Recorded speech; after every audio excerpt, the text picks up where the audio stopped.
At exactly 6:04 on Christmas Day, my phone lit up with the first call. I was sitting in a wooden rocking chair on the screened porch of a rented cabin in Maine, wrapped in a wool blanket that smelled faintly of cedar, watching snow sift down through the pines like flour through a sieve. My old lab mix, Biscuit, was asleep across my feet, twitching through some dream about rabbits. The only sounds were the tick of the fire behind me and the occasional soft thump of snow sliding off a branch. Then the phone buzzed against the armrest and I knew, before I even looked at the screen, exactly whose name would be on it. I let it ring out. 12 seconds later it started again. I want to tell you that I felt nothing when I saw my ex-husband and Appo's name flash up for the second time, then my daughter and Appo's, then my son and Appo's, then my ex-husband and Appo's, again, but that would be a lie. What I felt was something closer to relief. The kind of relief you feel when a headache you and Appo's had for 15 years finally starts to lift. I didn't and Appo's answer. I picked my coffee back up off the little table beside the rocking chair and took a slow sip, and I let the phone ring itself quiet. Have you ever spent so long keeping the peace that you forgot what your own peace felt like? Have you ever paid for something, a trip, a wedding, a Christmas, anything, and had the people you paid for treat you like the inconvenience? For 15 years I was the family bank. The cabin, the caterers, the gifts, the extras nobody thinks about until the invoice lands in your inbox at 11 at night. And for 15 years somehow I was also the family problem. This year I changed one thing. I stopped funding it.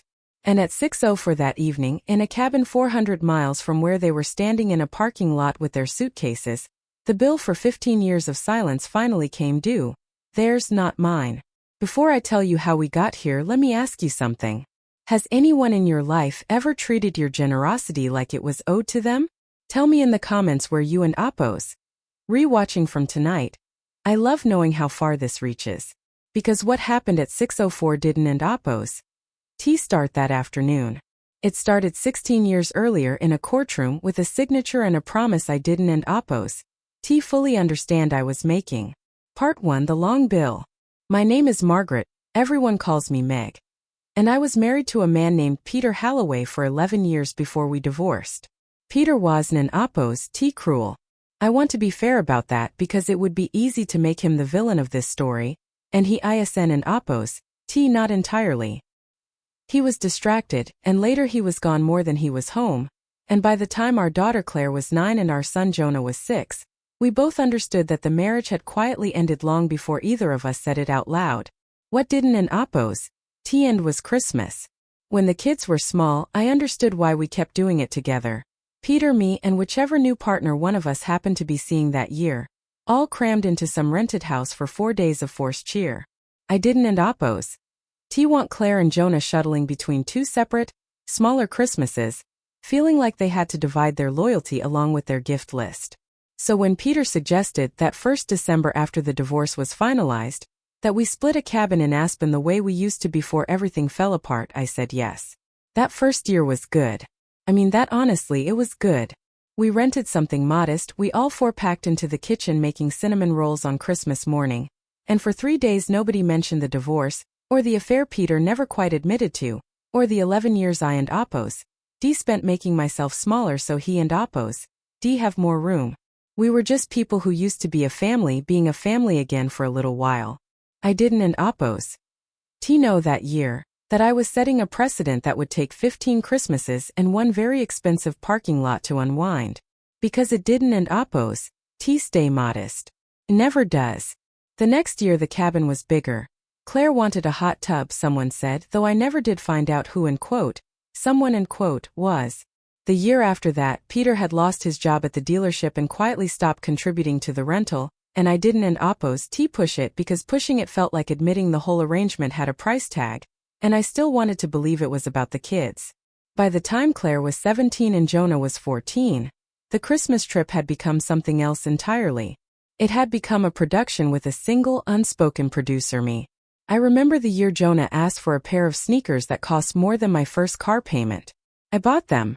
The next year it was a gaming setup, the whole rig, monitor included, that I had shipped to the cabin so it would be waiting under the tree. The year after that, headphones with a brand name I had to look up. Claire and Appo's requests were quieter but no less expensive.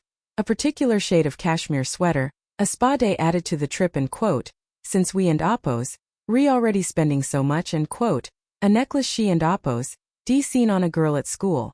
Every year the list grew a little longer and every year I told myself it was fine because at least they still wanted to come.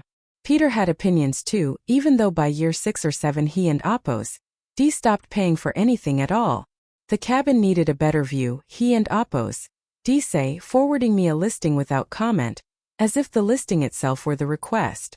The caterer we and Oppos, D used the year before and quote, wasn't and Oppos, T really cutting it. And quote, could we maybe do the good champagne this time, not the stuff from the grocery store? He never asked me directly for money. He just described problems that only money could solve, and left the solving to me the way you and Oppos, D leave dishes in a sink for someone else to notice. What surprised me, what still surprises me honestly when I let myself think about it, wasn't and Oppos, T how much I spent. I could have told you any year you asked exactly how much the trip was going to cost, almost to the dollar. What surprised me was how little any of it seemed to buy. If the drive up was too long, I heard about it. If the Wi-Fi in the cabin was slow, somehow that circled back to me, as though I had personally selected the internet provider to spite them. If a reservation at the good restaurant in town fell through because Claire had texted me the wrong date, that too eventually in the retelling became my fault. I spent years being told, gently and not so gently, that I never quite got it right while also being the only one who tried. For a long time I told myself this was just how families were. A little rough around the edges, a little short on gratitude, especially around the holidays when everyone in Oppos' tired and the expectations run high. I told myself Jonah would grow out of it.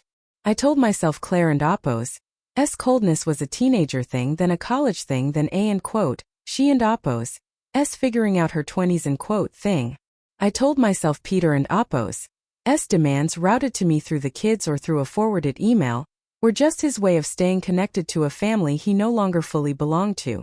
I told myself a lot of things is what I and Oppos am saying. And every year I believed a slightly smaller version of them.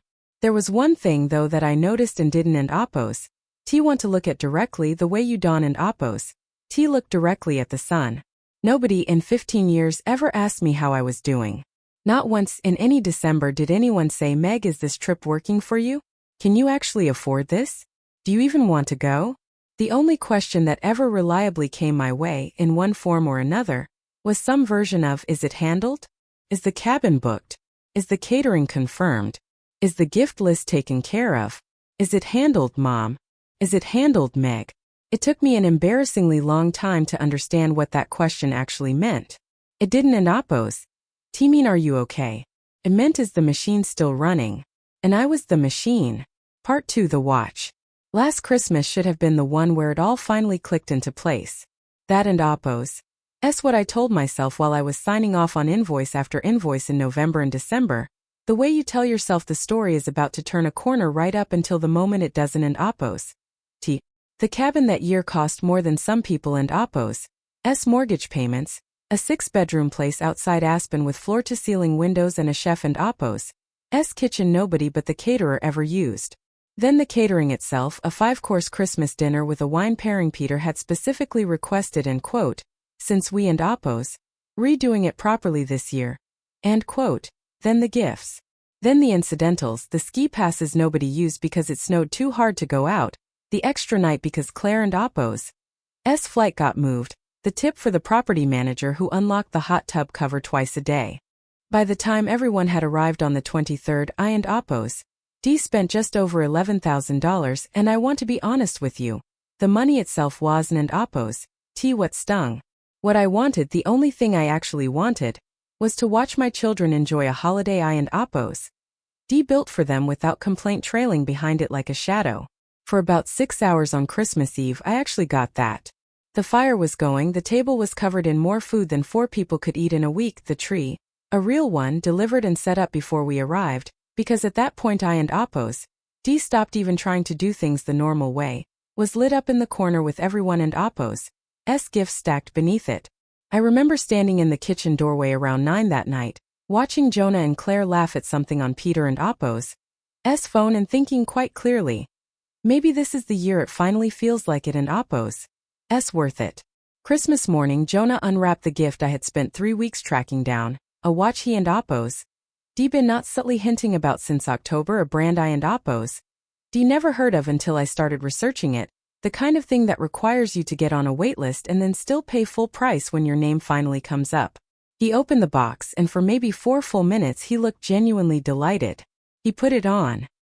He held his wrist up to the light. He thanked me, which I noted because it was rare enough to notice. Then he started fiddling with it. Pressing the crown, tapping the face, cycling through some menu I didn't and Oppos. T understand. His expression shifted slowly, from delight to confusion to something harder. End quote, Mom, end quote, he said. End quote, something and Oppos. S wrong with this. End quote. End quote, what do you mean? End quote. End quote, it and Oppos S not the display and Oppos S frozen. It one and Oppos. T respond. End quote. I told him it was probably a settings issue, or that the battery hadn't an Oppos. T been activated properly, or that we could call the boutique the day after Christmas and have it sorted in 10 minutes. Reasonable things. Small things. But Jonah and Oppos. S face had already closed up like a door. End quote. You spent all this money on it and you didn't and Oppos. T even checked that it worked? End quote. The room went quiet in that particular way rooms go quiet when everyone is pretending not to be listening. I tried again, explained that these things happened, that it wasn't an Oppos. T a reflection of anything that we and Oppos. D fix it. It didn't and Oppos T land. Nothing I said was going to land, I realized, because this wasn't an Oppos. T actually about the watch. Peter from the couch without looking up from his own phone said, end quote, honestly Meg, this is kind of a pattern with you. End quote. I turned to look at him. End quote. What pattern is that exactly? End quote. End quote. You always cut corners somewhere. End quote. He shrugged like it was obvious, like he was simply stating a fact everyone already agreed on. End quote. Every year something and Oppos. S a little off. End quote. End quote. Cut corners, end quote. I repeated, end quote. After spending $11,000 on a trip that, as I recall, I didn't and Oppos. T asked for either, end quote. Claire from the armchair by the tree didn't and Oppos. T even look up from her phone. End quote. It and Oppos S kind of your thing, Mom. Something always goes a little sideways, end quote. And there it was, the sentence I and Oppos. D heard some version of for 15 years. Delivered so casually she probably forgot it by lunch. But something in me, hearing it that particular morning in that particular room, full of things I had paid for and wrapped and delivered and arranged, didn't and Oppos. T let it go the way it usually did.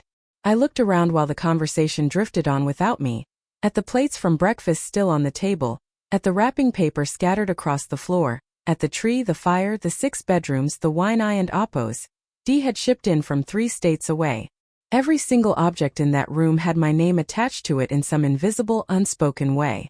And yet I was sitting there, standing there actually in the kitchen doorway, holding a coffee cup I and Oppos. D stopped drinking from, feeling less like a mother and more like a woman who and Oppos. D been hired to produce someone else in Oppos.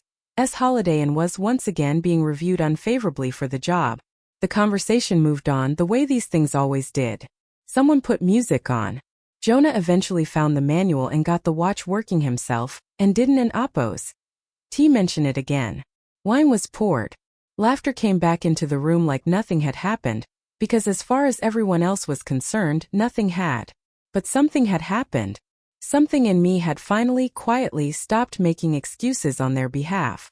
That night, after everyone else had gone up to bed, I sat alone at the long kitchen table with the last of the wine and let myself ask a question I and Oppos. D never let myself ask before, not seriously, not all the way through to the end. What would happen if I just stopped? I sat with that question for a long time. Long enough for the fire to burn down to embers. Long enough that when I finally went up to bed I already knew, somewhere underneath the part of me that was still scared of the answer, what I was going to do. Would you have kept paying after a Christmas like that? Or would you have already been halfway to a decision the way I was?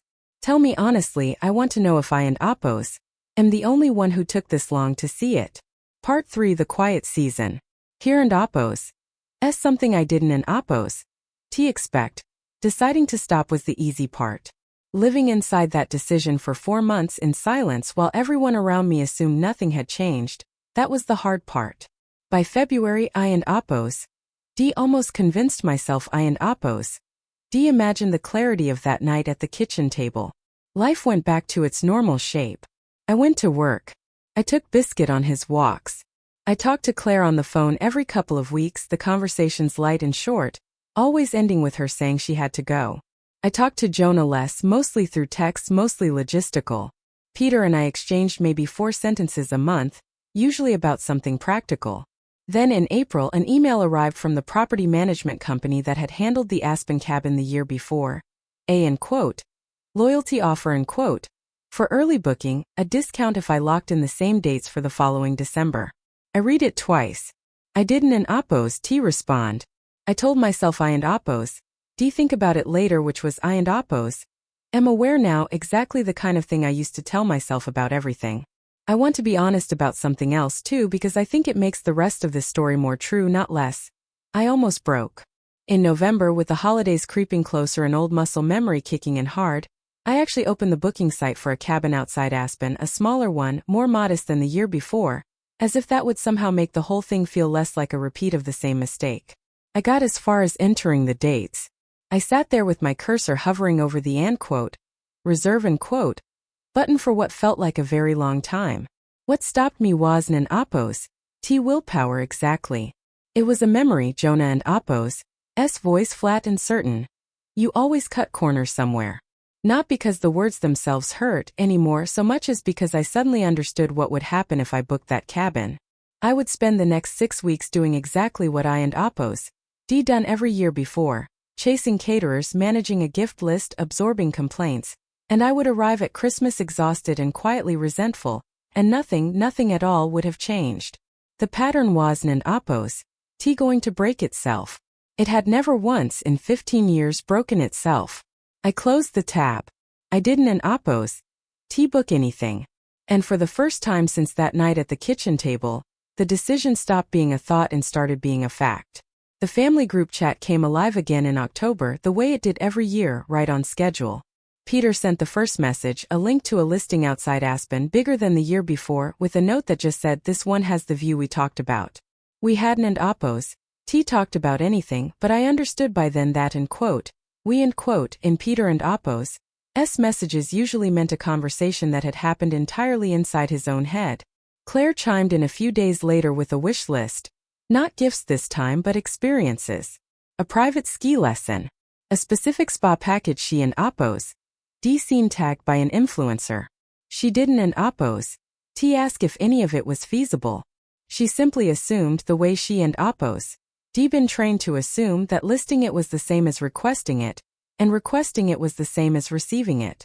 Jonah and Oppos' contribution was shorter and in its own way more telling. A single link to a jacket, no message attached, the way you and Oppos' leave something on a counter for someone else to notice and take care of. I want to pause here and tell you something about Jonah because it matters for what comes later. He wasn't an Oppos' cruel, not really. He was careless in the particular way people are careless when no one has ever shown them the cost of what they and Oppos' asking for. There was a year when he was 19, home from his first semester of college, when he and Oppos' surprised me by paying for our coffee at a diner near campus, insisting, waving off my card, saying, "You always get it, let me get it for once." I and Oppos' thought about that small, ordinary gesture more than I probably should have in the years since, a little proof that some other version of him existed, one who noticed, one who might, given the right conditions, grow into someone who noticed more often. I held on to that. I didn't and Oppos' know yet that it would matter. The old version of me would have jumped into that October group chat and pushed back. Laid out a budget, listed my objections, tried to negotiate everyone down to something reasonable. This time I didn't and Oppos' do any of that. I didn't and Oppos' agree.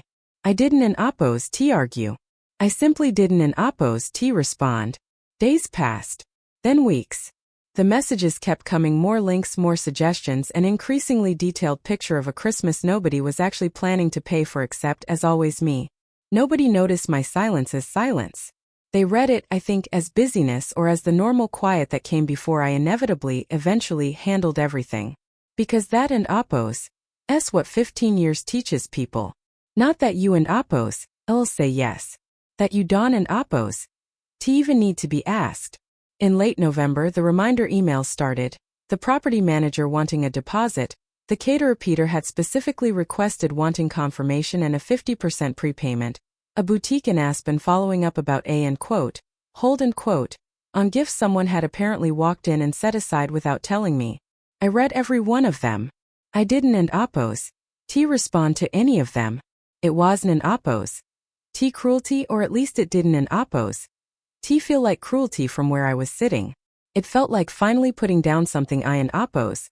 D been carrying so long my arms had forgotten what it felt like to hang empty at my sides. While the group chat filled up with a Christmas that was quietly failing to exist, I was making a different set of plans entirely, the kind that would, this time, actually happen. Part 4 Main. A week before Christmas, I loaded Biscuit into the backseat of my car, along with a box of books I and Oppos. D been meaning to read for 2 years and a cooler full of food I and Oppos. D chosen entirely because I liked it and I drove north. Not to Aspen. Not toward a 6-bedroom cabin with a view someone else had picked out. I drove to a small coastal town in Maine I and Oppos. D found almost by accident, scrolling one sleepless night in early December, looking for anything that felt like the opposite of everything I and Oppos. D been doing for 15 years. The cabin I rented Wooden and Oppos. T have impressed anyone in my family. 1 bedroom. A wood stove instead of a fireplace. A kitchen barely big enough to turn around in. A window that looked out over a stretch of pine trees sloping down toward a frozen inlet. It cost less than the wine pairing alone had cost the year before. And it was without question the best money I have ever spent. The first day felt strange if I and Oppos. Am honest, I kept waiting for the other shoe to drop, for my phone to buzz with some complaint or crisis that had somehow, invisibly, become my responsibility to solve. It didn't and Oppos T. There was only quiet. Good quiet. The kind that lets you hear the specific sound of your own dog sighing in his sleep. The kind that lets a cup of coffee actually go cold because you forgot about it, not because someone needed something from you first. I spent the days before Christmas walking into the little town for groceries, reading by the wood stove with Biscuit and Oppos.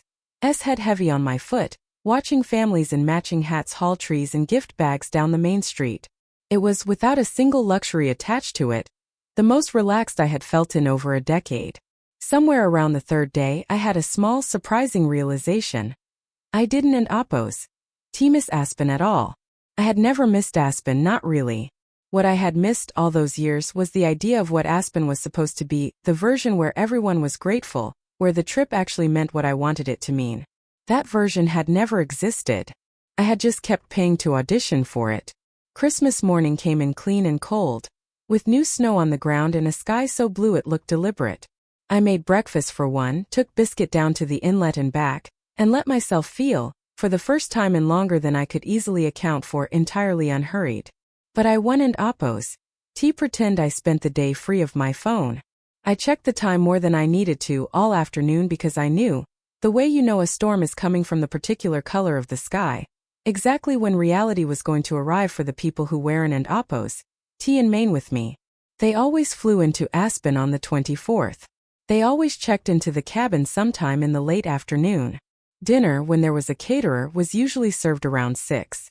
15 years of the same rhythm had made the schedule as familiar to me as my own heartbeat. This year, for the first time, that rhythm was about to run headfirst into a wall nobody but me knew was there.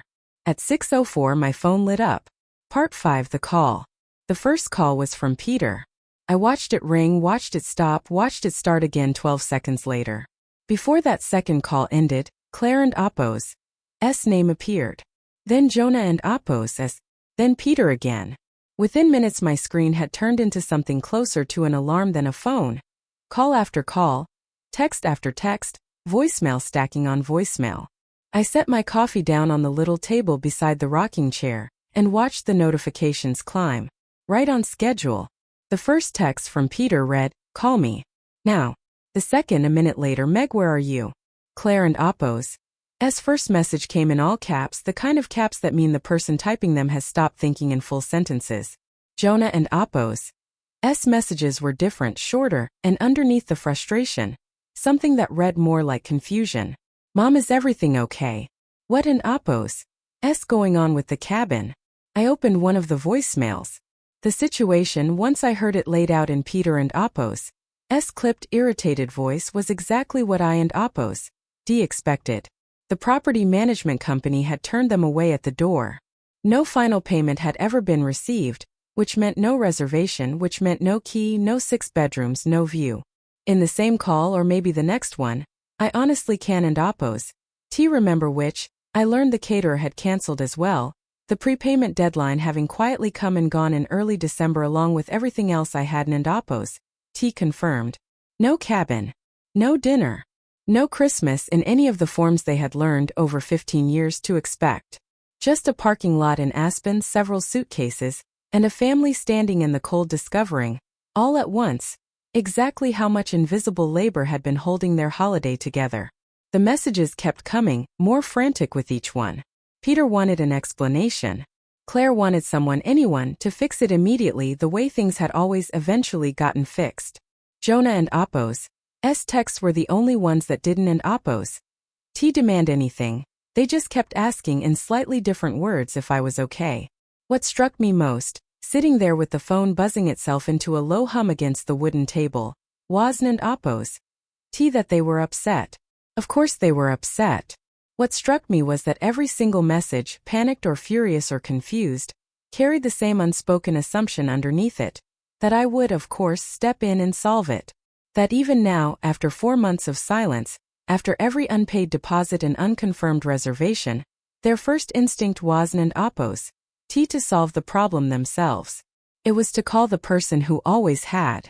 For 15 years I had rescued every holiday crisis before it ever had the chance to become visible to anyone but me. This year there was nothing left for me to quietly rescue.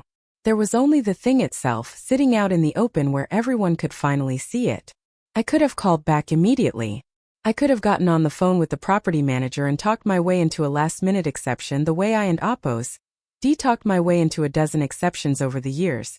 I could have found another cabin, another caterer, another solution assembled at the last possible minute out of nothing but my own exhaustion and everyone else and Appo's certainty that I would.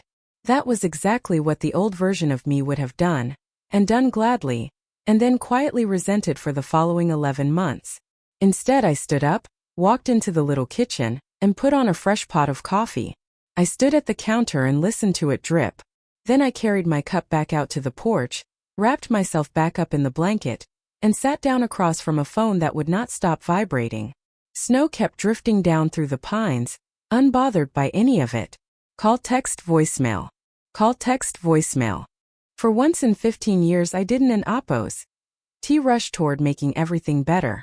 I just sat there, and let the silence between the buzzing do whatever it needed to do.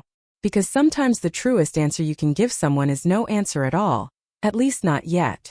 If you and Appo's ever had to learn the hard way that gratitude isn't and Appo's automatic stick around, I want to hear how your story went too. Would you have picked up that first call? Or would you have let it ring the way I did? Tell me honestly in the comments. Part 6. What and Appo's the point? I let almost an hour pass before I finally answered. When I picked up it was Peter and he wasn't and Appo's so much talking as demanding. And quote, Meg, where are you? What is going on? And quote, before I could get a word out I heard Claire and Appo's voice somewhere behind him, sharp and thin in the cold. And quote, this is insane. They and Appo's saying there and Appo's no reservation at all. And quote, then Jonah, quieter, closer to the phone than the others. And quote, Mom, can you please tell us what an Appo's happening? And quote, I let a beat pass. Not because I was unsure what to say, but because I realized the first time all day, maybe the first time in longer than that any of them had sounded like they actually wanted to hear from me, rather than wanting something out of me. When the noise on the other end finally settled a little, I asked a simple question. And quote, did any of you pay the deposit on the cabin? And quote, silence. And quote, did anyone confirm with the caterer? And quote, more silence, longer this time. Then Peter, in a voice trying hard to sound reasonable. And quote, that and Appo's not really the point, Meg. And quote, I almost laughed because it was, in fact, exactly the point, the only point that mattered. I took a slow sip of coffee and gave them the only answer I had left to give. End quote. I figured whoever wanted the trip would take care of paying for it. End quote. Nobody said anything for a long moment. Not Peter, not Claire, not even Jonah. For the first time in 15 years of holidays, nobody had a complaint ready or a criticism, or an excuse dressed up as a joke. Because underneath all the noise we all knew in that silence exactly what the truth was. Not one of them had ever expected to pay for it. They had expected me to. They always had. I said the thing I probably should have said years earlier, back when Jonah first learned to expect designer sneakers under a tree, back when Claire first learned that a wish list was the same as a guarantee, back when Peter first learned he could describe a problem out loud and trust that I and Oppos solve it without being asked. End quote. I never ruined Christmas, end quote, I said. Nobody interrupted me. End quote, I financed it. End quote. I let that sentence sit there for a second. 15 years of frustration folded into 8 words. I told them plainly, without raising my voice, how the trip had slowly stopped being about any of us being together and started being about a list of expectations that only ever grew. How every December came with a bigger bill and a smaller amount of thanks attached to it. How tired I was of being treated like the reason things went wrong, while also being the only reason anything happened at all. The call ended more or less the way you and Oppos expect. Nobody apologized. Nobody said out loud that I and Oppos been right. There were a few sharp words. Peter said something about drama. Claire said something about embarrassment, both of which I let pass without much of a fight, because I wasn't Oppos calling to win an argument. I was calling to stop losing quietly. Eventually the line went dead. But even with the call ending badly, something had shifted that hadn't Oppos shifted in 15 years. When I set the phone down on the little table beside the rocking chair, the weight I and Oppos carried through every December since the divorce wasn't Oppos sitting on my shoulders anymore. It was just gone. Not resolved. Not fixed. Just gone in the particular way a debt is gone once you finally stop paying it. Part 7. What was left? The days after Christmas were quiet in a different way than the day itself had been. The messages that came in over the following week weren't Oppos much softer than the phone calls had been. According to Peter, I had, end quote, made a scene, end quote. According to Claire, I had, end quote, embarrassed everyone in front of the property manager, end quote. As though the property manager were a relative whose opinion mattered. Jonah didn't and Oppos say much of anything at first, which worried me more than the accusations did. Then, 3 days after Christmas, he texted me. Not a complaint. Not a request. Just hope you and Oppos doing okay up there. Did you get snow? It was such a small thing. But it was the first time in longer than I could remember that someone in my family had asked me a question that wasn't Oppos underneath it, a version of is it handled. I sat with that text for a while before I answered it. I thought about the coffee shop, the diner near his college, the way he and Oppos waved off my card and said let me get it for once. Maybe that small ordinary gesture had actually meant something after all. Maybe some part of him had been paying closer attention than the group chat ever let on. As the weeks went by, the anger on the other end started to cool, the way anger usually does once it runs out of anything new to be angry about. What replaced it wasn't Oppos an apology. I want to be honest about that, because I think stories like this one often promise a tidy reconciliation that real life doesn't and Oppos actually deliver. What replaced it was something quieter and less satisfying and in its own way more honest. A slow, grudging understanding that the Aspen trip hadn't and Oppos collapsed because I and Oppos sabotaged it. It had collapsed because for the first time in 15 years, nobody but me had been asked to carry it, and nobody else had. That distinction mattered. Whether or not any of them ever said so out loud. The following December looked different in almost every way that counted. Nobody sent links to 6-bedroom cabins. Nobody forwarded a caterer and Oppos menu with a note about upgrading the wine. Nobody, not even Peter, assumed out loud that I and Oppos be covering the cost of whatever the holiday turned out to be. The old expectation, the one that had run on autopilot for 15 years without anyone ever having to say it out loud, had finally quietly broken. Some of what came after was harder than I expected. Claire and I talk less than we used to. Our calls got shorter for a while and a couple of family things, a cousin and Oppos S engagement party, a birthday, happened without me hearing much about them until after the fact. I won and oppose. T pretend that didn't and oppose T sting. Peter and I are back to exchanging 4 sentences a month, which honestly might be exactly where we belong. But something else happened too, something I hadn't and oppose. T expected and am still a year later a little surprised by. The conversations that survived the unraveling started to feel like something other than transactions. When Jonah calls now, it ISN and oppose. T because he needs a favor forwarded, or a bill covered, or a problem quietly absorbed. He calls because he wants to talk. Those calls aren't and oppose, T frequent. But they and oppose. Real, in a way 15 years of expensive Decembers never once managed to be. This past Christmas, the second one since Maine, Jonah drove up to spend 2 days with me at the same cabin, just the two of us and Biscuit, who and oppose. D gotten a little grayer around the muzzle but still remembered the smell of the wood stove the second we walked in. We didn't and oppose T do anything extravagant. We cooked a simple dinner together badly, laughing at how neither of us could get the stovetop stuffing right. On the second morning, unprompted, he handed me a mug of coffee before I and oppose. D even fully woken up and said quietly and quote, "Thanks for having me up here." I know I didn't and oppose. T always and quote. And then he stopped and didn't and oppose. T finished the sentence and I didn't and oppose. T make him. I think about that unfinished sentence more than I think about the parking lot in Aspen if I and oppose. Am honest. It didn't and oppose. T erase 15 years. It didn't and oppose T need to. It was just a small real thing, offered without anyone asking for it, and after everything that was enough. Looking back now, the best Christmas of my life was never the one with the biggest cabin, or the most expensive watch or the caterer with the good champagne. It was the quiet one in Maine with a sleeping dog at my feet and nobody and oppose. S disappointment waiting for me at the door. It was the one where I stopped trying to earn approval I had already for 15 years more than paid for. I used to believe generosity meant saying yes always no matter the cost, no matter how it was received. I and oppose. V since learned that real generosity needs a floor under it, needs boundaries, needs the people receiving it to occasionally notice they and oppose. Receiving anything at all. Because once kindness turns into an expectation, gratitude tends to quietly leave the room.